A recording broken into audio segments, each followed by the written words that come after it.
അസ്സലാമു അലൈക്കും വറഹ്മത്തുള്ളാഹി. അൽഹംദുലില്ലാഹ് വസ്സലാത്തു വസ്സലാമു അലാ റസൂലില്ലാഹ് വഅലാ ആലിഹി വസ്വഹ്ബിഹി അജ്മഈൻ. അമ്മാ ബഅദ്.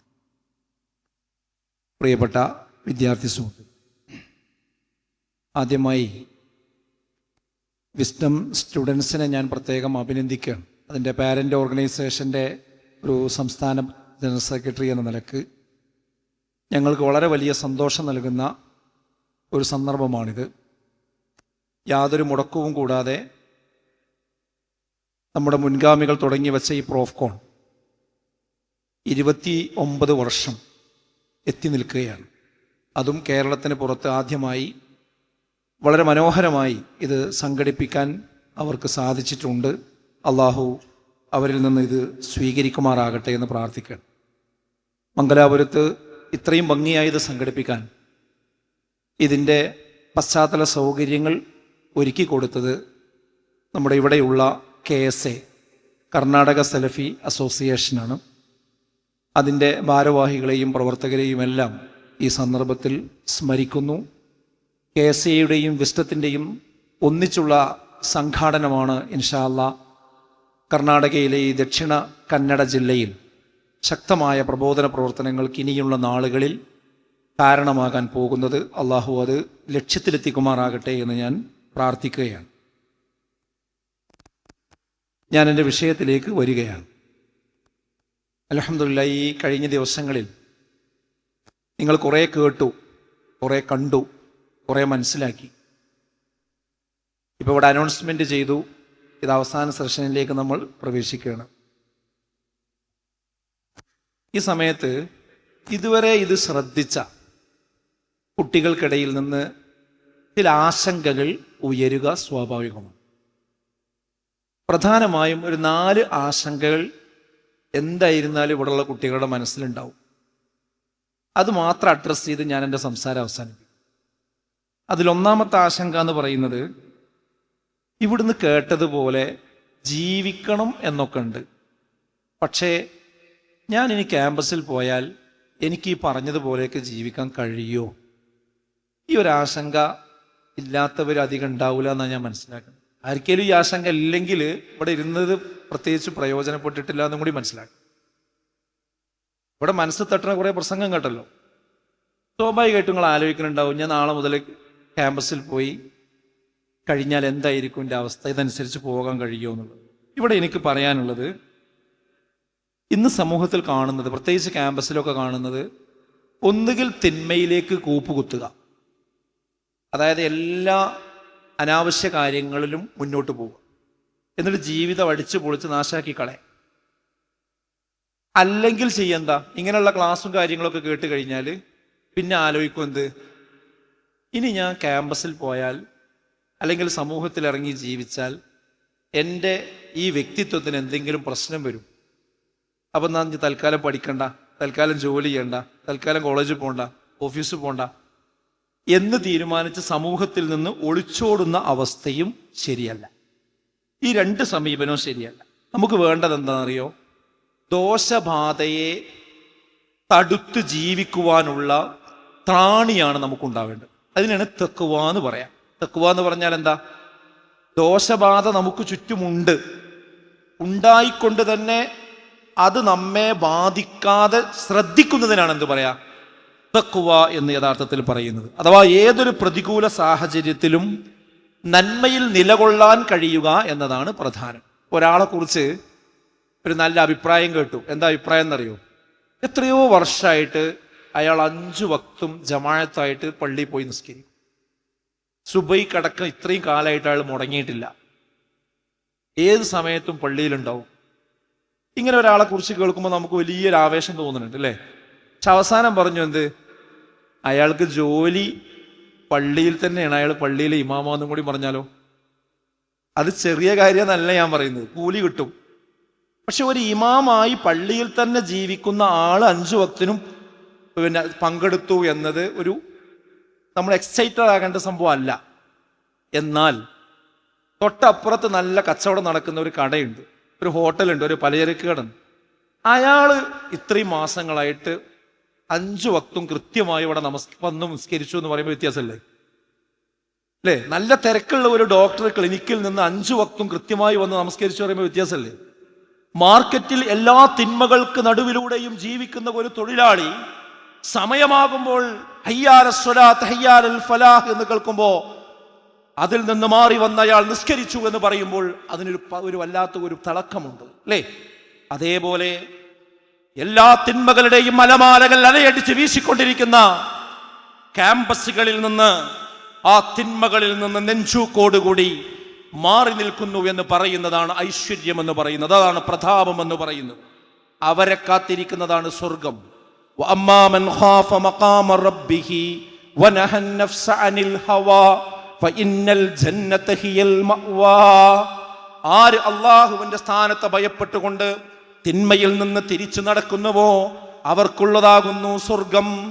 അപ്പൊ സ്വർഗം കിട്ടണമെങ്കിൽ തിന്മയുടെ സാഹചര്യം ഉണ്ടെങ്കിലും അതിൽ പെടാതെ മാറി നിൽക്കുന്നവർക്ക് എന്തുണ്ടാവുള്ളൂ? സ്വർഗം ഉണ്ടാവും. അപ്പൊ ഒരു കാര്യം അതാണ് ആ വിഷയത്തിൽ എനിക്ക് പറയാനുള്ളത്. രണ്ടാമതൊരു ആശങ്ക ആളുകൾക്ക് മനസ്സിലുണ്ടാവാൻ സാധ്യത എന്താണെന്ന് വെച്ചാൽ, ഇത് പറയുമ്പോഴും ഉസ്താദ് നിങ്ങൾ പറഞ്ഞതൊക്കെ ശരിയാണ്, പക്ഷേ എൻ്റെ ഹോസ്റ്റൽ റൂമിൽ ഇനി ഞാൻ ചെന്നാൽ സുബഹിക്ക് എഴുന്നേറ്റ് നിസ്കരിക്കുക എന്ന് പറഞ്ഞാൽ ഞാൻ തന്നെ ഉണ്ടാവും, വേറെ ആരും ആ സമയത്ത് എന്ത് ചെയ്യൂല, എഴുന്നേൽക്കൂല. ഇനി ലൈറ്റ് ഇട്ടാൽ തന്നെ കംപ്ലൈൻറ്റ് ഉണ്ടാവുമെന്നാണ് എനിക്ക് പേടി. അതേപോലെ കോളേജിലേക്ക് ഞാൻ പോയി കഴിഞ്ഞാൽ ഞാൻ മാത്രമേ ഹിജാബ് ധരിക്കുന്ന ആളുണ്ടാവൂ. ചില സഹോദരിമാർ പറയും ഞാൻ മാത്രമേ കൃത്യമായിട്ട് നിസ്കരിക്കുന്ന ഒരാളുണ്ടാവുള്ളൂ, ഞാൻ മാത്രമേ ഇസ്ലാമിക വ്യക്തിത്വം കാത്തു സൂക്ഷിക്കുള്ളൂ, ഞാൻ മാത്രമേ കോസ്മെറ്റിക് സാധനങ്ങൾ ഉപയോഗിക്കാത്തവളായിട്ടുള്ളൂ, ഞാൻ മാത്രമേ ഈ ജനറൽ ന്യൂട്രൽ ഡ്രസ്സ് ധരിക്കാത്തവളായിട്ടുള്ളൂ, ഞാൻ മാത്രമേ ഉള്ളൂ എന്നുള്ള ഒരു സാഹചര്യം പലപ്പോഴും കുട്ടികൾ പറയാറുണ്ട്. ഇത് നിങ്ങൾ നെഗറ്റീവായിട്ടല്ല കാണേണ്ടത്, ഇത് പോസിറ്റീവാണ്. എന്താ പോസിറ്റീവാകാൻ കാരണം എന്നറിയോ? നമുക്ക് ആരെ അംഗീകാരം കിട്ടേണ്ടത്? ആരംഗീകാരം നമുക്ക് കിട്ടേണ്ടത്? അള്ളാന്റെ റസൂലിന്റെ അംഗീകാരമല്ലേ കിട്ടേണ്ടത്? റസൂലുള്ളാഹി സ്വല്ലല്ലാഹി അലൈഹി വസല്ലം അംഗീകരിക്കുന്ന ആൾക്കാരല്ല അത്. ബദഅൽ ഇസ്ലാമു ഗരീബ വസയഊദു കമാ ബദ ഫതൂബാ ലിൽ ഉറബാ. ഇസ്ലാം അപരിചിതമായിട്ടാണ് കടന്നു വന്നത്, അത് അപരിചിതാവസ്ഥയിലേക്ക് തന്നെ എന്ത് ചെയ്യും? തിരിച്ചു പോകും. അതിന്റെ അർത്ഥം എന്താ? ഇസ്ലാം അനുസരിച്ച് ജീവിക്കുന്ന ആളുകളെ കാണുമ്പോൾ ഇതെന്താ ഒരു പുതിയതല്ലേ, ഇത് എല്ലാവരും ചെയ്യാത്തൊരു കാര്യമാണല്ലോ നീ ചെയ്യണേ, എന്താ താടി വെച്ചിരിക്കണേ, എന്താ ഹിജാബ് ധരിച്ചിരിക്കണേ, നീ മാത്രം എന്താ കോസ്മെറ്റിക്സ് ഉപയോഗിക്കാത്തത്, നീ മാത്രം എന്താ പള്ളിയിൽ പോണത്, നീ മാത്രം എന്താ സിനിമക്ക് പോകാത്തത്, എന്താ നീ മാത്രം. അങ്ങനെയുള്ള ഒരു അപരിചിതാവസ്ഥയിലേക്ക് എന്ത് ചെയ്യും? അവസാന കാലാവുമ്പോൾ മുസ്ലിങ്ങൾ പോകും. അപ്പൊ അല്ലാഹുവിന്റെ റസൂൽ പറയാം ഫതൂബാ ലിൽ ഖുറബാ, ആ അപരിചിതർക്കാകുന്നു മംഗളം. അപ്പോ ഇങ്ങനെ ഒറ്റപ്പെടുന്നവർക്കാണ് എന്ത് ചെയ്യുക? മംഗളം. പിന്നെ കൂടുതൽ പേരൊരു കാര്യം ചെയ്തു എന്നതുകൊണ്ട് അത് നന്മയാകുമോ? ഇല്ല. എന്താ ഖുർആൻ പറഞ്ഞത്? ഖുല്ലാ യസ്തവിൽ ഖബീസു വത്വയ്യിബ് വലൗ അഅജബക കസറത്തുൽ ഖബീസ് ഫത്തഖുല്ലാഹ യാ ഉലിൽ അൽബാബ് ലഅല്ലക്കും തുഫ്ലിഹൂൻ. നബിയെ പറയുക, നന്മയും തിന്മയും നല്ലതും ചീത്തയും ഒരിക്കലും സമമാവുകയില്ല. വലൗ അഅജബക കസറത്തുൽ ഖബീസ്, തിന്മയുടെ ആധിക്യം എത്ര നിന്നെ അത്ഭുതപ്പെടുത്തിയാലും ശരി, കോളേജിലെ ക്യാമ്പസ് മുഴുവൻ ഭൂമി കുലുങ്ങുന്നത് പോലെ DJ പാർട്ടിയുടെ ആ അവസ്ഥയിൽ അവിടെ കുലുങ്ങിക്കൊണ്ടിരിക്കുന്നുണ്ട് എങ്കിലും, അവിടെ മുഴുവൻ കുട്ടികളും അനിസ്ലാമികമായ വേഷങ്ങളിലൂടെ മുസ്ലിം പേരുള്ളവർ പോലും പോയിക്കൊണ്ടിരിക്കുന്നുവെങ്കിലും നീ ഒരിക്കലും തന്നെ ആ അവസ്ഥയിൽ ചിന്തിക്കേണ്ടതില്ല, അതൊരിക്കലും നന്മയാവുകയില്ല. നീ അല്ലാത്തവരൊക്കെ നിന്റെ ക്യാമ്പസിൽ മദ്യപിക്കുന്നവരാണെങ്കിലും, നീ അല്ലാത്തവരൊക്കെ ഫോൺ സൈറ്റുകളിൽ മോശപ്പെട്ട കാര്യങ്ങൾ കാണുന്നവരാണെങ്കിലും ഒരിക്കലും അത് നന്മയാവുകയില്ല. ഫത്തഖുല്ലാഹ്, നിങ്ങൾ അല്ലാഹുവിനെ സൂക്ഷിക്കണം. യാ ഉലിൽ അൽബാബ് ലഅല്ലക്കും തുഫ്ലിഹൂൻ, എന്നാൽ നിങ്ങൾ വിജയികളാകുന്നതാണ്. അപ്പോ കൂടുതൽ ആൾ ചെയ്തു എന്നുള്ളത് കൊണ്ട് ഒരു നന്മയും എന്താവൂല, തിന്മയാവൂല, തിന്മ നന്മയാവൂല. അത് നമ്മൾ മനസ്സിലാക്കണം. പിന്നെ എല്ലാവരും പോകുന്നതിനോടൊപ്പം ഞാനുമാണ് പോവുക. ചില ഉമ്മമാരൊക്കെ പറയാറുണ്ട്, എന്ത് അവരെ കോളേജിൽ സ്കൂളിലൊക്കെ എല്ലാവരും അങ്ങനെ അത്രേ, അതുകൊണ്ട് എൻ്റെ മോളും പോയി, അത്രയേ ഉള്ളൂ. എല്ലാവരും പോകുന്നതിൻ്റെ കൂടെ പോയാൽ എന്താ സംഭവിക്കുക? നരകത്ത് പോകുന്ന ആളുകൾ പറയുന്ന വർത്താനം എന്താ അറിയോ? നിങ്ങൾ എന്താ നരകത്ത് പോകാൻ കാരണം എന്ന് ചോദിക്കുമ്പോൾ അവർ പറയുന്ന ഒരു കാരണം എന്താ? ഞങ്ങൾ ഒഴുകുന്നവരോടൊപ്പം ഒഴുകി, അതുകൊണ്ട് എവിടെ എത്തി? നരകത്തിലെത്തി. അപ്പോൾ ഒഴുക്കിനോടൊപ്പം ഒഴുകുന്നവർ നരകത്തിലേക്കും എല്ലാവരും തിന്മയിലേക്ക് ഒഴുകുമ്പോൾ ധൈര്യസമേതം അതിൽ നിന്ന് ആ ഒഴുക്കിനെതിരെ നീന്തുന്നവർക്കാണ് സ്വർഗം ഒരുക്കി വെച്ചിരിക്കുന്നത് എന്ന് നമ്മൾ കാണണം. പിന്നെ സഹാബിമാരെ ചരിത്രമൊക്കെ നമ്മൾ വല്ലാതെ പറയും. ത്യാഗം സഹിച്ചിരുന്നു. ഹബ്ബാബ് റളിയല്ലാഹു അൻഹു, ബിലാൽ റളിയല്ലാഹു അൻഹു, യുദ്ധങ്ങൾ ഉണ്ടായിരുന്നു, ഈർച്ചവാൾ കൊണ്ട് മുറിച്ചിരുന്നു. അങ്ങനത്തെ വല്ല പ്രശ്നവും നമുക്കിപ്പോൾ ഉണ്ടോ? അത്ര ഗുരുതരമായ വിഷയം ഒട്ടുമില്ല എന്നല്ല, പക്ഷെ നമുക്ക് പൊതുവേ ഇല്ലല്ലോ, അല്ലേ? എന്നാൽ ഈ കാലഘട്ടത്തിലുള്ള ത്യാഗം എന്ന് പറയുന്നത് പ്രധാനപ്പെട്ടത് എന്താ അറിയോ? ഈ തിന്മയുള്ള സാഹചര്യത്തിൽ നന്മയുടെ ഓരം പറ്റി നിൽക്കുക എന്നുള്ളതാണ്. എന്താ റസൂലുള്ളാഹി പറഞ്ഞത്? യഅതി അലന്നാസി സമാൻ, ഒരു കാലം ജനങ്ങൾക്ക് വരാനുണ്ട്. അസ്വാബിറു ഫീഹിം അലാ ദീനിഹി, അന്ന് ദീനിൽ ഉറച്ചു നിൽക്കുന്ന, ക്ഷമിച്ചു നിൽക്കുന്ന ആളുകൾ ഏതുപോലെയായിരിക്കും?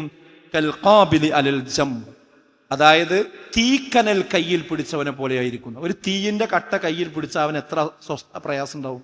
അതുപോലെയാണ് തിന്മക്കിടയിൽ നന്മയുടെ ധ്വജവാഹകന്മാരായി മുന്നോട്ട് പോകുന്നവർ ഈ കാലഘട്ടത്തിൽ അനുഭവിക്കുന്ന അവസ്ഥ.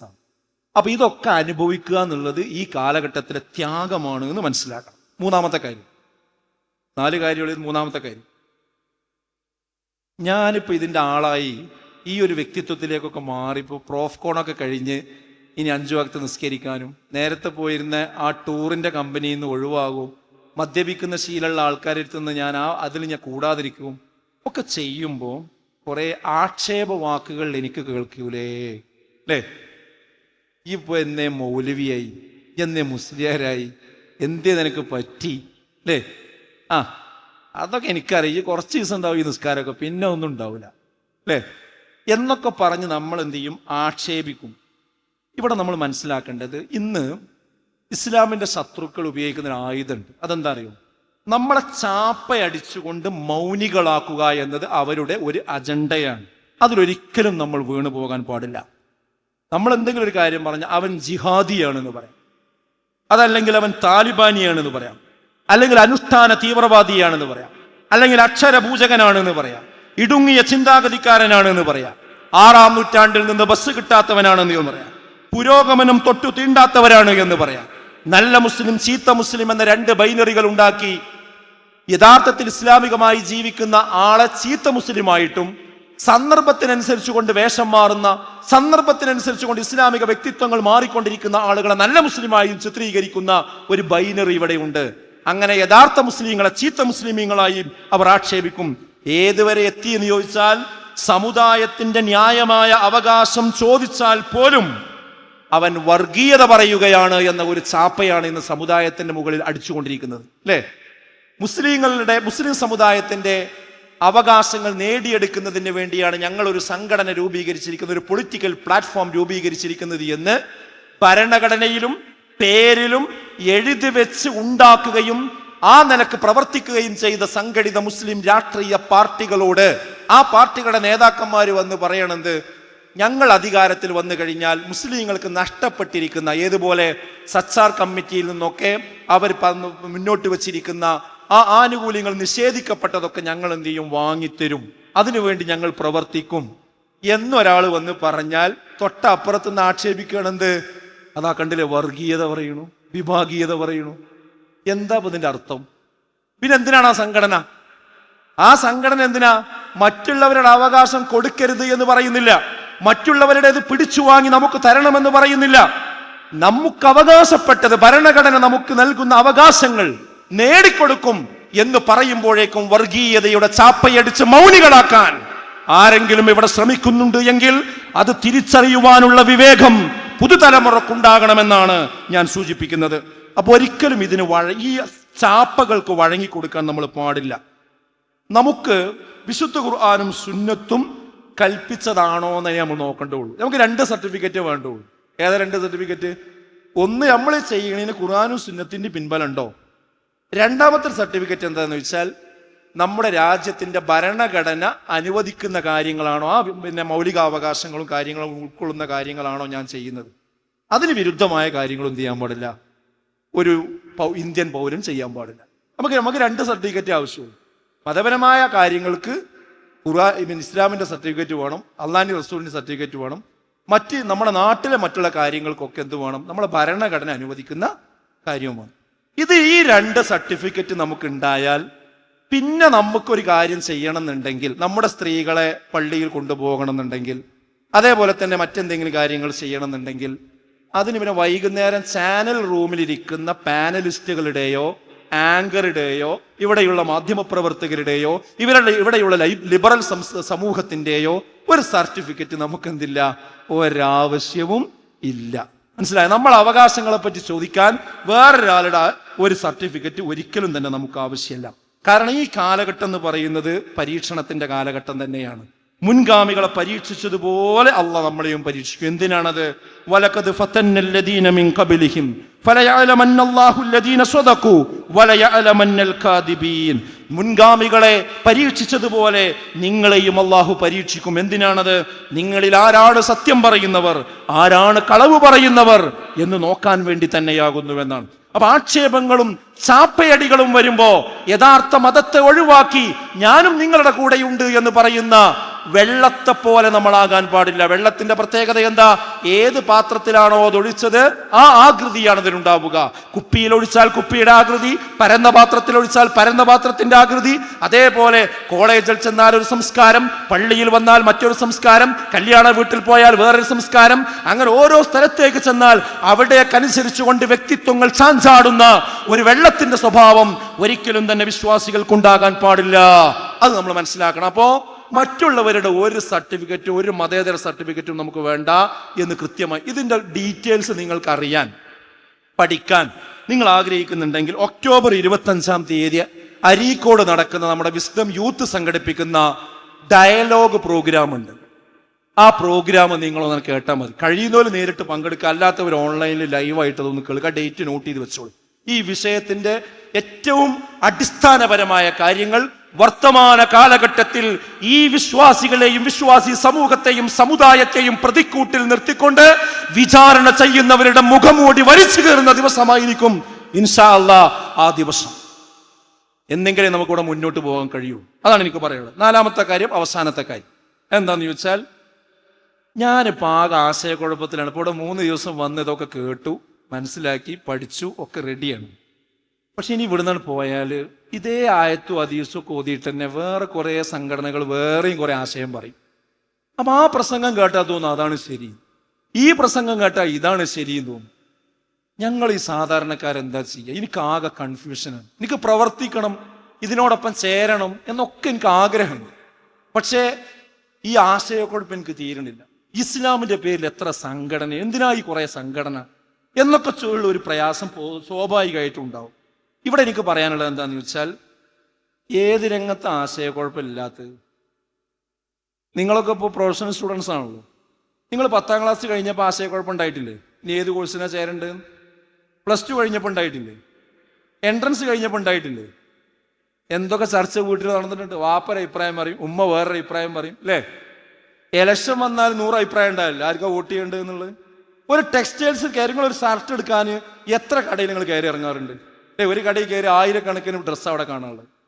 അതെടുക്കണോ ഒന്നെടുക്കണോ കൺഫ്യൂഷൻ ഉണ്ടായല്ലോ. ഏതിലാ കൺഫ്യൂഷൻ ഇല്ലാത്ത? ഒരു അസുഖം വന്നാൽ ഏത് ഡോക്ടറെ കാണുന്ന കൺഫ്യൂഷൻ ഉണ്ടായല്ലോ. ഈ കൺഫ്യൂഷന്റെ പേര് കല്യാണം കഴിക്കുന്ന സമയത്ത്, അല്ലേ? പിന്നെ അത് ഏത് പെണ്ണ് കെട്ടണം, ഏത് ആളെ കല്യാണം കഴിക്കണം, കൺഫ്യൂഷൻ ഉണ്ടായല്ലോ. അതിന്റെ പേരിൽ ആരെങ്കിലും കല്യാണം കഴിക്കാതിരുന്നിക്കണോ? ആരെങ്കിലും ചികിത്സിക്കാതിരുന്നിക്കണോ? ആരെങ്കിലും ഷർട്ട് വാങ്ങാതിരുന്നിക്കണോ? ആരെങ്കിലും പച്ചക്കറി വാങ്ങാതിരുന്നിക്കണോ? അതൊക്കെ ഇവിടെ നടക്കുന്നുണ്ട്, അല്ലേ? എന്നാൽ മതരംഗത്തുള്ള കൺഫ്യൂഷൻ വരുമ്പോൾ നമുക്ക് ആകെ കയ്യും കാര്യമൊക്കെ കുഴഞ്ഞ് എനിക്കതൊന്നും മനസ്സിലാവണില്ല. അപ്പൊ നമ്മളെ ബുദ്ധിയില്ല, വിവേകമില്ല, ഒരു കാര്യം. എത്ര മോശക്കാരായ നമ്മള്. എന്താ ഈ പറയുന്നതിൽ അർത്ഥം? അതിലേറെ ക്ലാരിറ്റിയോടുകൂടി മനസ്സിലാക്കാൻ കഴിയുന്ന കാര്യമാണ് ഇസ്ലാമിലെ ഹക്ക ഏതാ ബാത്തിൽ ഏതാന്ന് ഒരു സ്കെയിൽ ഞാൻ പറഞ്ഞുതരേ. ഒരൊറ്റ മാനദണ്ഡം ഞാൻ പറഞ്ഞുതരാം. ഇപ്പൊ ഈ റൂം നിങ്ങളോട് അളക്കാൻ പറഞ്ഞു. ഒരാളോട് പറഞ്ഞു അളന്നിട്ട് എത്ര വീതി നിങ്ങളുണ്ടോന്ന് പറയണമെന്ന് പറഞ്ഞു. അപ്പൊ അയാൾ ഇങ്ങനെ കണ്ണോട് ഇങ്ങനെ നോക്കിയിട്ട് പറഞ്ഞു, ഇത് ഇത്ര അടി വീതി ഉണ്ട്, ഇത്ര അടി നീളമുണ്ട് എന്ന് പറഞ്ഞു. അപ്പോൾ 2ാമത്തെ കക്ഷി വന്നിട്ട് എന്ത് പറഞ്ഞു? ഒരിക്കലും അത്ര നീളമല്ല. അയാളിങ്ങനെ നോക്കിയിട്ട് അതിന് വേറെ വിരുദ്ധമായിട്ടൊരു അഭിപ്രായം പറഞ്ഞു. അപ്പൊ 2ആളും തർക്കായി. 3ാമതൊരു കക്ഷി വന്നിട്ട് എന്ത് പറഞ്ഞു? നിങ്ങൾ 2ആളും പറയുന്നത് ശരിയല്ല എന്നിട്ട് അയാൾ ഇങ്ങനെ നോക്കിയിട്ട് വേറെ അഭിപ്രായം പറഞ്ഞു. അങ്ങനെ 3ആളും കുഴപ്പമായി. പിന്നെ നാലാമത്തെ ഒരാൾ എന്താ പ്രശ്നം എന്ന് ചോദിച്ചു. ഇപ്പോൾ ഭയങ്കര തർക്കം. അപ്പോൾ പറഞ്ഞു, ഞങ്ങൾ ഇതിൻ്റെ അളവിൻ്റെ കാര്യത്തിലാണ് സംശയിക്കുന്നത്. ഓരോരുത്തരും പറഞ്ഞതും പറഞ്ഞു. അപ്പോൾ ഇയാൾ പറഞ്ഞു, എന്നാൽ ഒരു വെയിറ്റ് കത്തിക്കും. അയാൾ പാൻറ്റിൻ്റെ പോക്കറ്റ് കൈയിട്ടിട്ട് എന്ത് ചെയ്തു, ഒരു ടാപ്പ് എടുത്തു. ആ ടാപ്പ് എടുത്തിട്ട് കൈ കൊടുത്തിട്ട് പറഞ്ഞു, ഇതെന്ന് വെച്ച് അളന്നോളിന്ന്. അത് വെച്ച് അളന്നപ്പോൾ വിഷയം തീർന്നു. അവിടുത്തെ തർക്കം തീർന്നു. എന്തേ വന്നത് അവിടെ? എന്തേ വന്നത്? ഒരു മാനദണ്ഡം വന്നു. ഒരു മാനദണ്ഡം വന്നു അല്ലേ? അതേപോലെ ഒരേ ആയത്ത് ഇയ്യാക്കൻ അഅ്ബുദു വയ്യാക്കൻ നസ്തഈൻ എന്നുള്ള ആയത്ത് ഓതിയിട്ട് ഒരു കൂട്ടർ പറയാ അള്ളാഹിനെ ആരാധിക്കണം, അള്ളാഹിനോട് സഹായം തേടണം. ഒരർത്ഥം. അവരെ ഉദ്ദേശം എന്താ അറിയോ? അള്ളാഹിനോടും തേടാ, മരിച്ചു പോയവരോടും തേടാന്ന്. എന്നാൽ വേറെ ടീം വന്നിട്ട് പറയണെന്ത്, അള്ളാഹിനോട് മാത്രമേ സഹായം തേടാൻ പാടുള്ളൂ, അള്ളാഹിനോട് മാത്രമേ പ്രാർത്ഥിക്കാൻ പാടുള്ളൂ എന്നാണ് ഈ ആയത്തിന്റെ അർത്ഥം. അപ്പൊ തർക്കായി അല്ലേ? അപ്പൊ അവിടെ ഒരു മൂന്നാം കക്ഷി വന്നിട്ട് പറയണെന്ത്, ഒരു കാര്യം ചെയ്ത് തർക്കം തീരാന് ഈ ആയത്തിന് എങ്ങനെയാണോ റസൂലുള്ളാഹി സ്വല്ലല്ലാഹു അലൈഹി വസല്ലമയും സഹാബത്തും അർത്ഥം പറഞ്ഞതും വിശദീകരിച്ചതും പഠിപ്പിച്ചു കൊടുത്തു, അത് മുൻഗാമികളിലേക്ക് നോക്കുക. മുൻഗാമികൾ എന്ന് പറഞ്ഞാൽ ആരാ? സ്വഹാബിമാര്, താബീയങ്ങള്, തബൗ താബീയങ്ങള്. ആദ്യ കാലത്തെ ആ 3 നൂറ്റാണ്ടിലെ ആൾക്കാരാണ്. അവരെങ്ങനെയാണോ ഖുർആനി ഹദീസിനെ മനസ്സിലാക്കിയത് അതേപോലെ നമ്മൾ മനസ്സിലാക്കിയാൽ മതി. ആ മുൻഗാമികൾക്ക് പറയുന്ന പേരാണെന്ത്? സലഫുകൾ. മനസ്സിലായോ? ആ അവരുടെ മാർഗം എന്നുള്ളതിനാണ് അറബിയിൽ എന്ത് പറയാ? മൻഹജു സലഫ് എന്ന് പറഞ്ഞാൽ പ്രമാണമല്ല, അത് പ്രമാണം സ്വീകരിക്കുവാനുള്ള ഒരു മെത്തഡോളജി മാത്രമാണ്. ഈ സ്കെയില് നമ്മളെ കയ്യിലുണ്ടായാൽ ഒരാശയക്കുഴപ്പത്തിലും നമ്മൾ പെടൂല. ഏതായത്താര് കൊണ്ടുവന്ന് ഓതിയാലും നമുക്ക് അവരോട് ഇതേ ചോദിക്കാനുള്ളൂ, മുൻഗാമികളായ ആളുകൾ നിങ്ങൾ ഈ പറഞ്ഞ അർത്ഥം പറഞ്ഞിട്ടുണ്ടോ? ഡിക്ഷണറിയിൽ പല അർത്ഥവും അറബിക്കുണ്ടാവും, അത് നോക്കിയിട്ടല്ല ഖുർആൻ വ്യാഖ്യാനിക്കേണ്ടത്. മുൻഗാമികളുടെ മാർഗം, ആ മുൻഗാമികളുടെ മാർഗം സ്വീകരിക്കുന്നത് കൊണ്ടാണ് നമ്മൾ എന്ത് വിളിക്കുക അവരെ? സലഫികൾ എന്ന് വിളിക്കാനുള്ള കാരണം. സലഫുകൾ എന്ന് പറഞ്ഞാൽ മുൻഗാമികൾ, സലഫികൾ എന്ന് പറഞ്ഞാൽ മുൻഗാമികളുടെ മാർഗം സ്വീകരിക്കുന്നവര്. ആ രംഗത്ത് ആരൊക്കെ എന്തൊക്കെ പറഞ്ഞോലോ ആ സത്യം ഉറക്കെ പറയും, അവിടെ ധർമ്മസമരം നടത്തും. അതിന് അറബിയിൽ പറയുന്ന പേരാണ് ജിഹാദ്. അത് ചെയ്യുന്ന ആൾക്കാരെ പേരാണ് മുജാഹിദുകൾ എന്ന് വിളിക്കാനുള്ള കാരണം. മനസ്സിലായോ? ഇസ്ലാം മുന്നോട്ട് പോകുമ്പോൾ അതിലൊരുപാട് ആളുകൾ പലതും കടത്തി കൂട്ടും, ശ്രമിക്കും. ബിദ്അത്തുകൾ അതിന്റെ പേരിൽ കടത്തി കൂട്ടും. ആ ബിദ്അത്തുകൾ ശരിയല്ല, അത് തെറ്റാണ്. ഇസ്ലാമിന്റെ ഒറിജിനൽ സ്വഭാവം എന്നതാണ്? നന്നാക്കുന്ന ഒരു വിഭാഗം പിൻകാലത്ത് വരും. അവരെയാണ് നന്നാക്കുക എന്ന് അറബിയിൽ പറയുന്നതാണ് ഇസ്ലാഹ് എന്ന് പറയാം. അതുകൊണ്ടാണ് ഇസ്ലാഹി പ്രവർത്തകർ എന്നവർക്ക് പേര് വരാനുള്ള കാരണം. മനസ്സിലായോ? ഇസ്ലാഹി പ്രവർത്തകർ, ഇസ്ലാഹി പ്രസ്ഥാനം എന്നൊക്കെ പേര് വരാനുള്ള കാരണം. പിന്നെ കുറെ ആൾക്കാർ അവനാന്റെ ബുദ്ധി ഉപയോഗിച്ചുകൊണ്ടാണ് ആയത്തിനോ ഹദീസിനോ അർത്ഥം വ്യാഖ്യാനവും പറയുന്നത്. അവിടെ നമ്മൾ പറയുന്നു എന്ത്? ബുദ്ധി ഉപയോഗിച്ചിട്ട് കേവല ബുദ്ധി അല്ല ഉപയോഗിക്കേണ്ടത്, മറിച്ച് പ്രമാണം മുന്നിൽ വെച്ചുകൊണ്ടാണ് ഇസ്ലാമിന് എന്ത് ചെയ്യേണ്ടത്? ആളുകളെ ക്ഷണിക്കേണ്ടത്. ഉദ്ഉ ഇലാ സബീലി റബ്ബിക ബിൽ ഹിക്മത്തി വൽ മൗഇദത്തിൽ ഹസന. ഹിക്മത്തോടുകൂടി നിങ്ങൾ ഇസ്ലാമിലേക്ക് ആളുകളെ ക്ഷണിക്കണം. ഹിക്മത്ത് എന്ന് പറഞ്ഞാൽ എന്താ? ജ്ഞാനം, അറിവ്. മനസ്സിലായോ? യുക്തി. ഇതിന് ഇംഗ്ലീഷിൽ എന്താ പറയാ? വിസ്ഡം. എന്താ പറയാ? വിസ്ഡം എന്നാ പറയാ.